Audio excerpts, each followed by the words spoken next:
ñu ngi leen di nuyu di jéggalu yéex a tàmbali bi di nuyu presse bi fi teew yëpp xam naa ku lim juum mais képp ku fi teew tey liggéey ci wàllu presse ñu ngi lay nuyu di la sant di la gërëm di békki sa teewaay fii di nuyu responsable yi fi teew yëpp di ci jiital suñu maire yi kii ma nekk sama droite mooy monsieur le maire Modou Bilal Diatta di maire Kër Massar Sud kii nekk sama càmmoñ mooy Adama Sarr nekk le maire de la commune de Kër Massar Nord am na ñoo xam ne ñëwaguñu joxe woon nañ seen kàddu ne dinañ ñëw xëy na dañu am contretemps wala boog ñu ngi ci yoon wi di ñëw muy monsieur le maire Babacar Ndaw bu Yeumbeul Nord ak monsieur le maire Abdou Aziz Diané bu commune bu Jaxaay Parcelles monsieur le maire Bara Gaye bu Yeumbeul Sud suñu camarade Babacar Fall moo ko fi teewal dafa am empêchement moom également teew na fi ci turu coalition Yewwi Askan Wi parce qu'il est le coordinateur de la commune de Yeumbeul Sud monsieur Mor Ndiaye nekkoon suñu candidat au niveau de la commune de Malika moo toog nii ak responsable yi fi teew yëpp ñu ngi nuyu ñëpp di kontaan ci seen taal di nuyu militants yi ak militantes yëpp yu coalition Yewwi Askan Wi. bon xam naa waxtaan bi du gudd dañuy aller vers l'essentiel ndax farata du yàgg te caaxaan dafa jeex liggéey moo des. parce que dimanche passé les populations génn nañ massivement voté ci ni mu gënee rafet ñëpp kontaan ci te la commission départementale de recensement des votes mu ngi ci pare na ci commune yu bari je pense que kañu fa teewal sax mi ngi en route di ñëw la coalition Yewwi Askan Wi a largement remporté les élections pour le département nous avons pratiquement gagné dans toutes les communes pour le département. Je vais vous lire quelques chiffres je vais vous donner quelques chiffres pour ngeen xam li nga xam ni moom moo génnee ci travaux commission départementale de recensement des votes. Alors pour le département la coalition Yewwi Askan Wi d'abord mun naa leen lire le nombre d'électeurs 225 354 nombre de votants 102 702 nombre de votants hors bureau 2318 nombre d'enveloppes trouvées dans l'urne 102 925 nombre de bulletins nuls 1520 nombre de suffrages valablement exprimés 101 405 ont obtenu je parle des données du département pour Gëm Sa Bopp 10 440 voix Yewwi Askan Wi 42 344 voix Benno Bokk Yaakaar 25 688 voix And Nawlé Suxali Suñu Gox 3 941 voix Wallu Sénégal 8 685 voix enfin Buntu Bi Union Citoyenne Buntu Bi 10 303 voix. Voilà les résultats qui sont validés par la commission départementale de recensement des votes. Lii ça prouve que la coalition a gagné les élections. Léegi ñun ce qui nous préoccupe actuellement mooy ñu jéem a xool suñu programme nu ñu koy exécuter. Comment apporter des solutions aux problèmes des Massarois de façon générale.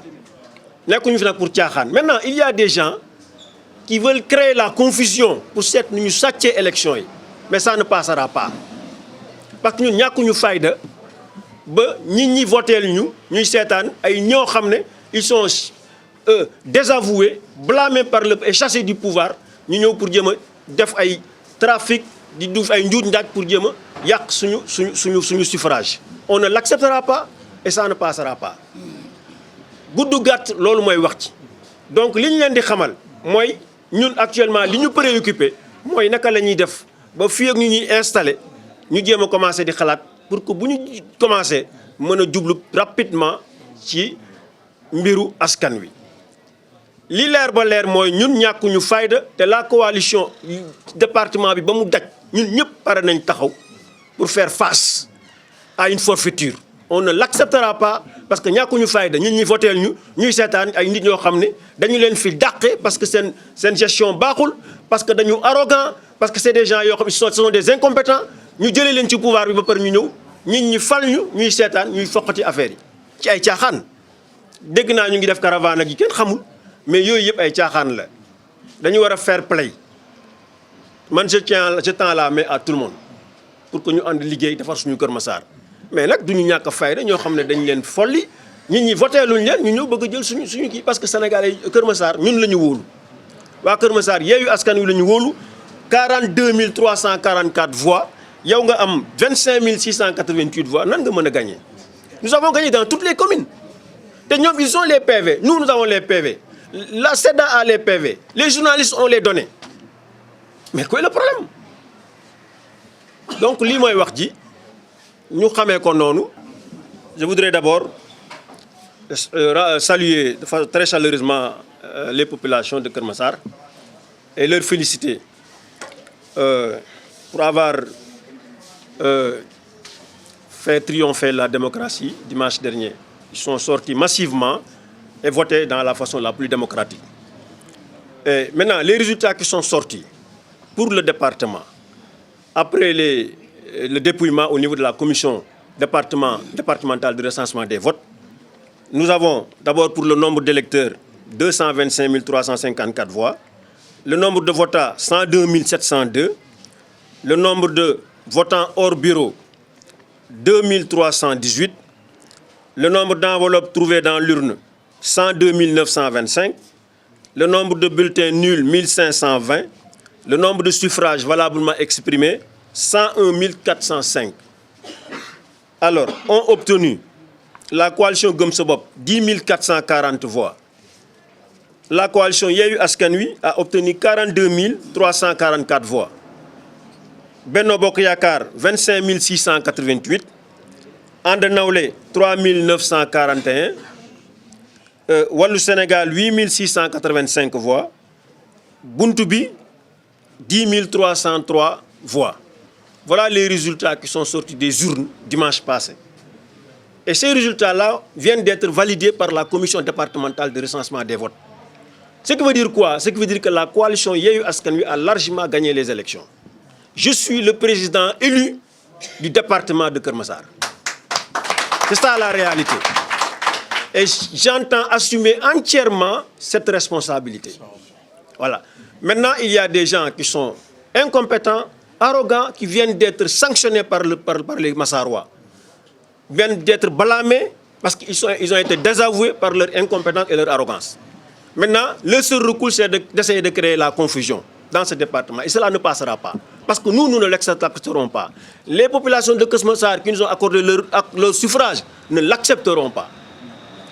Donc, en un mot, il essaie simplement de créer la confusion pour faire une manière de truquer, de voler les suffrages des Massarois. Mais cela ne passera pas. Je pense que nous devons avoir un peu de fair play. Combien de fois ils ont gagné des élections ici? Ils n'ont pas été inquiétés. Mais si aujourd'hui on les bat, mais qu'ils acceptent, je pense qu'il faut être élégant. La démocratie, c'est ça la démocratie. On gagne, c'est bon, mais si on perd aussi, on doit être démocrate. Parce que c'est ça la démocratie, parce que c'est un jeu important. Alors, si on est démocrate, on perd des élections, on doit accepter qu'on a perdu de façon très, très, très, très, très élégante. Maintenant, perdre des élections, maintenant, vouloir créer la confusion, pour maintenant déstabiliser, cela ne passera pas, parce que nous ne laisserons pas faire. Et je demande à tout le monde, tous les Massarois, de se tenir prêts pour être sentinelles, pour défendre leur suffrage. Ils ont choisi la coalition. Et Yewwi Askan Wi, il ne faut pas que Benno Bokk Yaakaar essaie de voler ou bien de créer la confusion. Je pense que ça, c'est inacceptable. Donc, c'est en fait les mots que nous avions à dire à l'endroit de la presse. Nous allons donner la parole maintenant à nos camarades qui sont là. D'abord à M. Mor, qui était notre candidat à Malika. Il va prendre la parole pour s'expliquer un peu sur ce qui s'est passé à Malika. Je vous remercie de votre attention. Merci beaucoup. Voilà, je suis Mor Ndiaye.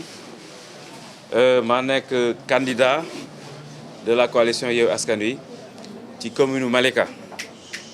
Alors je pense que suivre un peu le processus électoral du début à la fin. Alors nous avons à Malika 4 centres de vote. On a gagné les 3. Et jusqu'à 17h30, nous avons fait le constat, le tour de tous les centres, on avait gagné, on avait raflé la mise. Alors c'est à partir de 17h30, nous avons démé le maire sortant, Momar Gadiaga, nga xamni bëggul won sax nek candidat au départ, mais comme entre-temps amna ay problème ci foncier bi, bañ koy convoquer ay tribunal etc. ñukoy top ak ay plainte, mu daw laqku ci Macky Sall ñu investirat ko. Mu dem sëriñ bi def intervention ñu investir ko. Lool moko tax nek candidat pour daw dossier ak casserole yi mi traîner. Maintenant biñu démé ba 17h30, ñom ñu rendre compte que ni pratiquement dans tous les bureaux de vote bulletin coalition Yewwi Askan Wi jeex na fa population bi yépp manko jàppale coalition Yewwi Askan Wi ci la jël ay astuce muy ñaar benn bi muy dafa doon gérer ay coopérative doon dajale ay carte d'identité ñoo xam ni da leen waroon jox ay terrain ñooñu mu wax leen ni leen soo leen voté wul pour ma gagner seen terrain yi doo leen ci jot ñooñu était obligé voter une partie yeneen partie bi mooy ñi nga xam ne jotuñu voté pièces yooyu noonu bi nga xam ne préfet prolongé na vote bi mu wax ni dañ ko prolongé 1h30 donc mu waroon jeex à 19h30 Malika on a ci centre Seydi Anta Gadiaga ñu continuer di voter ba 21h passé bi ñuy def délibération yi ñu ngi koy pare ay 1h du matin les derniers bureaux alors donc foofu ñun bi ñu ñëwee taxaw xamuñu li xew ci biir parce que suñu mandataires yi ak suñu yenn représentants yi amuñu woon benn vigilance ci li doon xew ci biti parce que entre temps yàpp na ay car jële leen ci yeneen commune ñu ñëw renforcer ba nga xam ne 18h bureau de vote yëpp dafa amoon rang léegi nag loolu la def pour jéem a creuser écart bi nga xam ni moom lañ ko rawee ci yeneen 3 centres de vote yi donc bi ñu defee recensement yi ñu compter les voix ñu gis ni moom ak càcc boobu mu def créé na benn écart de 206 voix léegi nag ñun dañu pare pour def recours parce que le matin déjà dañu alerté woon bi ñu ñëwee dañu def le tour des bureaux de vote demander président bureau de vote ni leen yéen naka ngeen di procéder ci contrôle carte nationale d'identité yi parce que Kër Massar ak élection bi dañu changer carte yu bees def ci département de Kër Massar ak arrondissement de Malika. Alors chaque fois bu ma duggee ci bureau damay interroger le président du bureau de vote mu ni ma bon buy def le contrôle day vérifier que ni département de Kër Massar mi ngi ci arrondissement mi ngi ci mu vérifier ndax ni le nom figure sur la liste bu ko defee mu communiquer le numéro et le nom aux représentants des partis yi nekk ci bureau de vote bi bon man ni ko mais man su ma ñëwee par exemple jël par exemple carte d'identité Babacar yore ko ñëw présenté la yow nga xool gis ni Kër Massar bi c'est valable mi ngi fi Malika c'est bien numéro bi ak nom bi mi ngi ci liste électorale bi mais naka nga mën a xamee ni man carte d'identité bi moom ma ko parce que duñu xool justement la photo duñ jël le soin d'identifier la personne par la photo.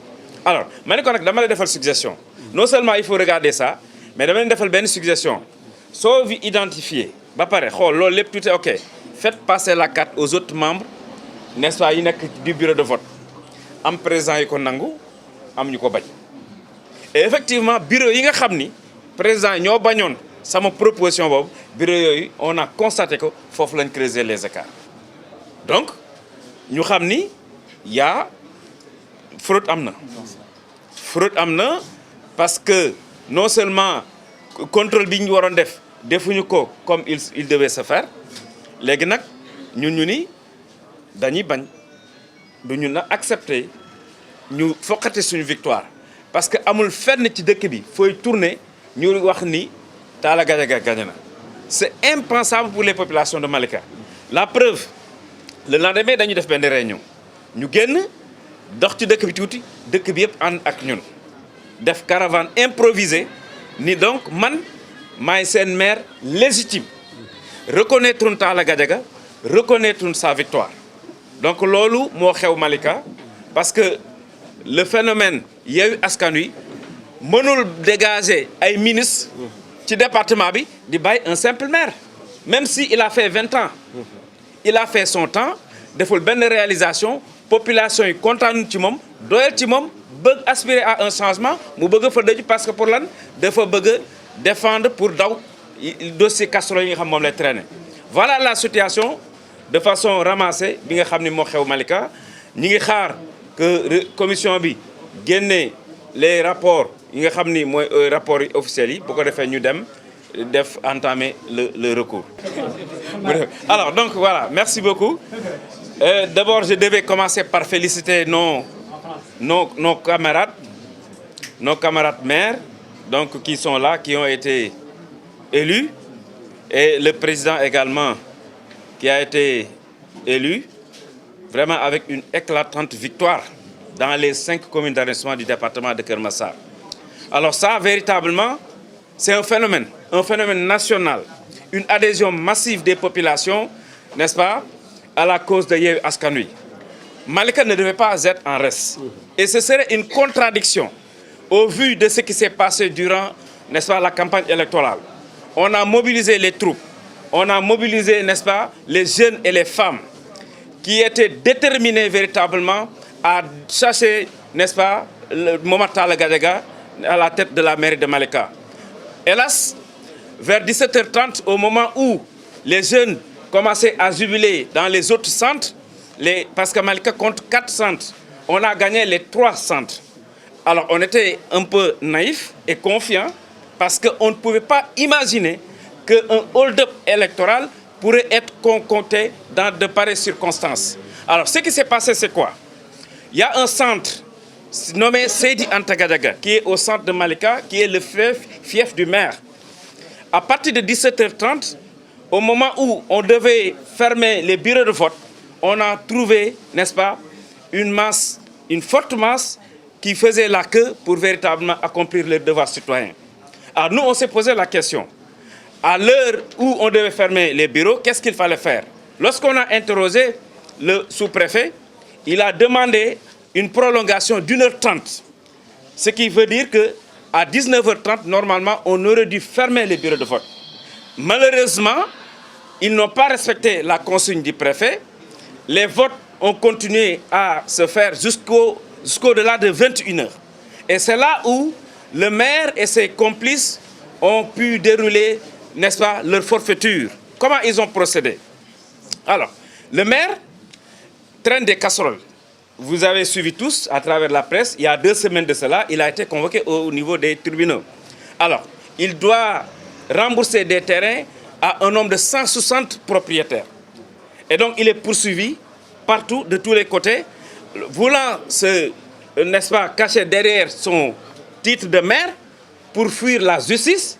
Il est allé déposer ses parutions au niveau du président Macky Sall, qui l'a reconduit.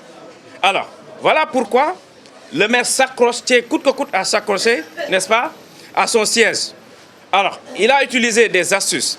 D'abord, il a fait la déportation d'électeurs venant des autres communes. Ensuite, il a utilisé des cartes d'identité nationales qu'il avait par devers lui pour véritablement donner, n'est-ce pas, des parcelles ou bien vendre des parcelles, n'est-ce pas, à des demandeurs. Alors, il avait sommé à ces gens-là de voter pour lui, leur disant que s'ils ne votent pas pour lui, ils risquent de perdre, n'est-ce pas, leur titre, n'est-ce pas, de propriété. Alors, maintenant, une partie a voté. Une autre partie qui n'a pas répondu à l'appel, ils ont utilisé ces pièces d'identité avec d'autres personnes qui se sont présentées en leur nom pour voter en leur nom. Ce qui est un manquement notoire. Nous, on avait flairé, n'est-ce pas, l'astuce. Parce que le matin, en faisant le tour des bureaux, nous avions interrogé tous les présidents de bureaux de vote sur le contrôle, le processus de contrôle des pièces d'identité. Alors, ils nous ont fait savoir que, voilà, si l'électeur se présente, on regarde est-ce que la mention département de Keur Massar est bel et bien, n'est-ce pas, sur la pièce. Est-ce que, n'est-ce pas, l'arrondissement Malika est bien mentionné. Et on vérifie le numéro de la carte d'électeur et qu'on va confronter avec la liste électorale. Si c'est OK, l'électeur va prendre les bulletins et va accomplir son devoir citoyen.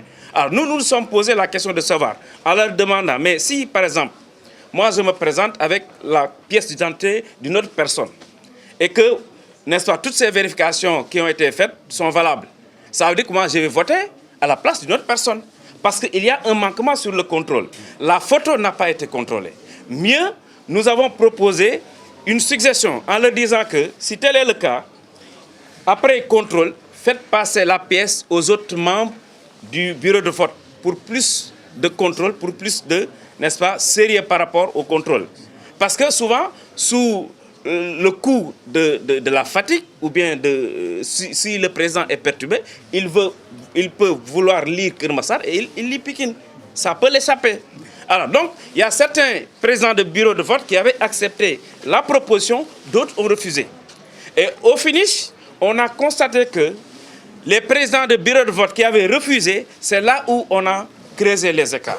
Donc là, nous avons soupçonné qu'il y a eu véritablement, n'est-ce pas, corruption ou bien une volonté de vouloir nous voler notre victoire. Alors maintenant, l'écart a été creusé. Donc on nous a, au finish, lorsqu'on a fait le calcul, l'écart était de 206 voix.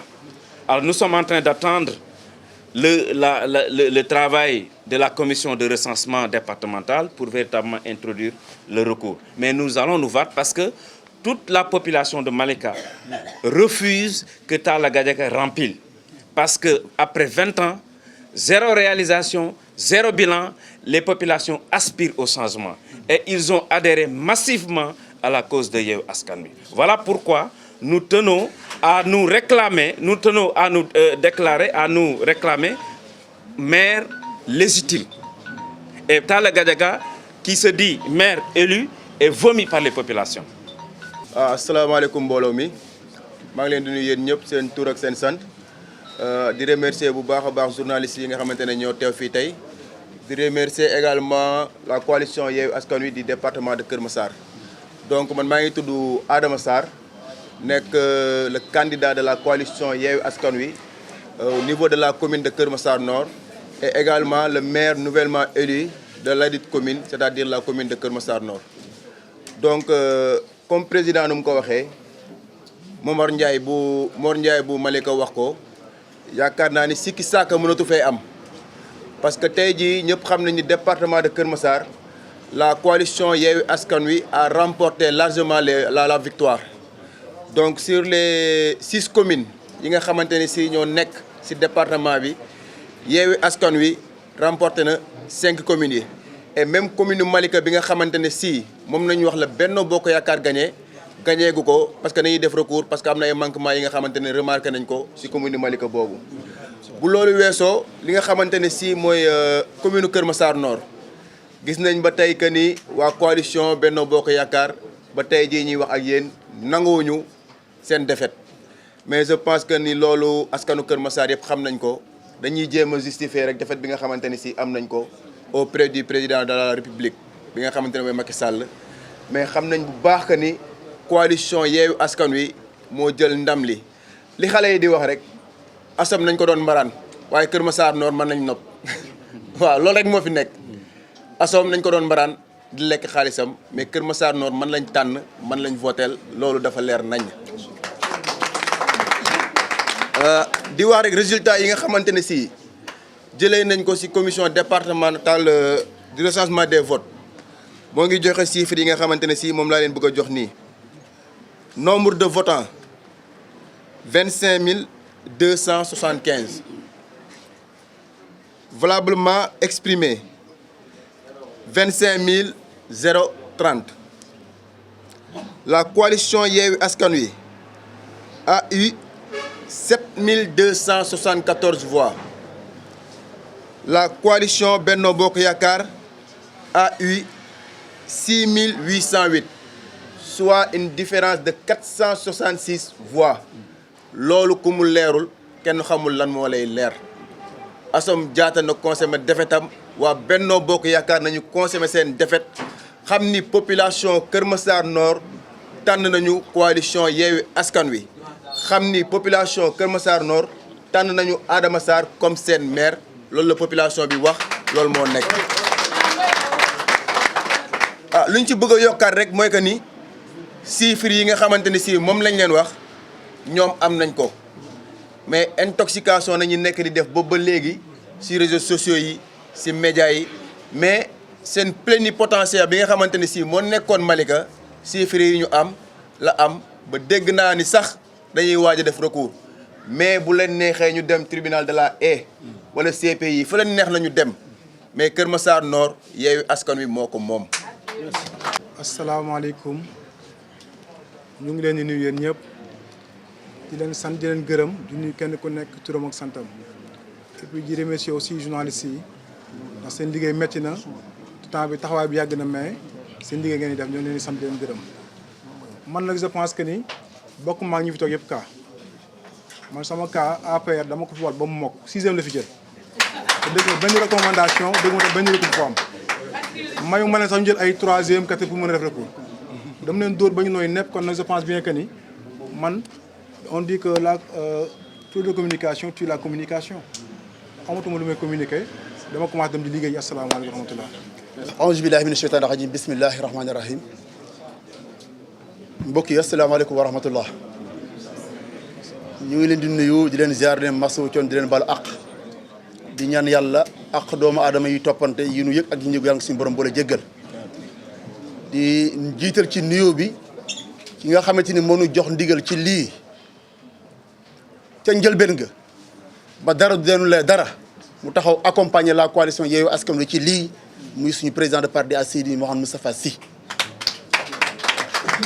di nuyu ñi nga xamante ni ñoom ñooy waa population de Kër Massar gi yëpp ñun en tant que Babacar Fall coordonnateur de la coalition Yewwi Askan Wi à Yeumbeul Sud en même temps plénipotentiaire départemental ñëw représente suñu maire Bara Gaye dafa am ay urgence moo tax tey teewul fii suñu teewaay ci jotaay bi nag du leen lu dul sant yàlla mais sant la population de Kër Massar mais sant la population de Yeumbeul Sud parce que maa ngi dégg sànq suñu président Babacar Gueye di ko ñaanal yàlla na ko suñu borom téeñal te ci kàttanu yàlla ak mbaaxam suñu borom dina téeñal ndax ki ko dénk moo tax ma ne ci kàttanu yàlla ak mbaaxam suñu borom di ko téeñal li ñu koy ñaan rek mooy mu eggale ak sagom ñaan yàlla lafal ko cat mais tamit di tax ñu ne dañu Bara lim ne woon bu ñëwee moom lay wax mooy sant waa Kër Massar mais sant waa Yeumbeul Sud. Pourquoi? Parce que je viens d'entendre sur sa propre voix mu wax ni le Yewwi a eu plus de 42 000 voix au niveau du département. Et bu fekkee ne sur ces 42 000 voix les 10 885 voix viennent de Yeumbeul, ça montre que Yeumbeul vraiment a eu la chance, a eu le courage d'accepter la proposition du monsieur le maire Bara Gaye. Et pourtant, si je vous dis que le président Babacar Gueye n'a mis que 2 fois les pieds à Yeumbeul Sud.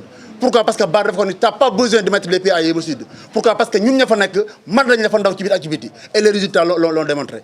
kon foofu li ñuy ñaan mooy yaakaar bi nga xamante ni Yeumbeul Sud am na ko ba tax tey jii lii ko le maire Bara proposé à ce que ñu voté massivement pour le président Babacar Gueye ñu fekk ci loolu te doonte ne xamuñu Babacar Gueye mais jëmmi xam nañ Bara rek kon xam nañu Bara ku mu doy war a leen doy kon Yeumbeul Sud merci mais encore une fois merci monsieur le maire Bara Gaye di ñaan ci kàttanu yàlla ak mbaaxam di ñaan ci kàttanu yàlla ak mbaaxam yàlla nañu eggale ak saw Babacar yàlla na la yàlla kàttanal yàlla na yàlla sutural yàlla na yàlla aar musal la ci lépp luy lore ak lépp luy gàllankoor te am nañ ci yaakaar ci xol bu sell ak ci yéen bu sell ni kii la dénk muy Seydi Mouhamed Moustapha Sy dina la accompagner ci loolu wasalaamaaleykum wa rahmatullah. salaamaaleykum wa rahmatullah ñu ngi nuyu ñëpp di ziar ñëpp di nuyu en particulier les leaders de la coalition rawatina suñu kilifa Cheikh Seydi Mouhamadou Moustapha parce que nous sommes du PUR. c'est Maître Momar Diop man maa nekkoon le plénipotentiaire de la coalition Yewwi Askan Wi au niveau du département. mën nañ commencer ci département bi en tant que tel pour wàcc ci commune ci commune bi pour le département dinañu wax ne la coalition Benno Bokk Yaakaar a subi une défaite sanglante et sans précédent. Défaite boo xam ne kenn mënu ko laam-laamee parce que une différence de 16 000 voix loolu comme ni ko mbokk yi waxee suñu annulé woon ñaari centre de vote sax du tax ngeen gagner les élections te ñoom xam nañu ko moo tax suñu leen gisee ñuy jubilé dañ ñuy jaaxal. Les magistrats qui ont présidé ci commission départementale bi ces intègres magistrats kenn mënu leen changer loo les résultats ils ont validé les résultats et d'ici 4 heures on va avoir toutes les PV officiels. loolu moom ñu dalalee ko xelu tous les membres de la coalition que ne pour le département la victoire est sans appel. Yeumbeul Sud parce que Yeumbeul Sud aussi ils ont fait le job Yeumbeul Sud avec une différence de 3800 voix la Bara Gaye rawee le ministre Amadou Hott. Yeumbeul Nord grande a été notre surprise quand on a vu écart bi am Yeumbeul Nord une différence de 3000 voix. Malika comme ni ko mbokk mi waxee c'était très serré parce que ñun ñu fa nekkoon xam nañ ne peut-être ils n'ont perdu qu'un seul centre de vote. Man je ne sais pas par quel miracle ils ont gagné parce que maa ngi wax sànq mbokk mi leen di teewal foofu que ne Malika da ngeen rëcc dëggantaan xaw ma nag fu ngeen jaar mais da ngeen rëcc. Malika Kër Massar Nord aussi Kër Massar Nord xam nañ ne ils sont venus avec seeni PV ñu laaj leen ko ñu bañ delloog seeni PV ku gagné du daw ak ay PV. Grande a été notre surprise bi ñu ñëwee gis ay résultats yuy daw sur les réseaux sociaux les bons résultats nous les avons et le maire Adama Sarr vous l'a donné et c'est ce résultat là maa ngi bàyyi Mandiaye muy dresser le PV dinañ ko signer c'est les résultats officiels ñoom xam nañ ne à Kër Massar Nord la grande coalition Yewwi Askan Wi a gagné les élections. xaw ma nag je sais pas lan lu leen qu'est-ce qui les prend en fait pour ñuy jéem a dëpp carte gi. man su ma gisee ñuy caravane damay xam ne yëfu caaxaan la. Kër Massar Sud aussi la victoire du maire Bilal Diatta est sans appel heureusement que les adversaires de Kër Massar Sud ñoo gën a raisonnable déggoo ci ku jubilé déggoo ci ku kontaan déggoo ci ku contesté même si le deuxième c'est Akile contesté wul kon bu ñu ñëwee ba Kër Massar Nord ñuy contesté alors que l'écart qu'il y a à Kër Massar Nord est plus consistant que l'écart qu'il y a à Kër Massar Sud une différence de 466 voix.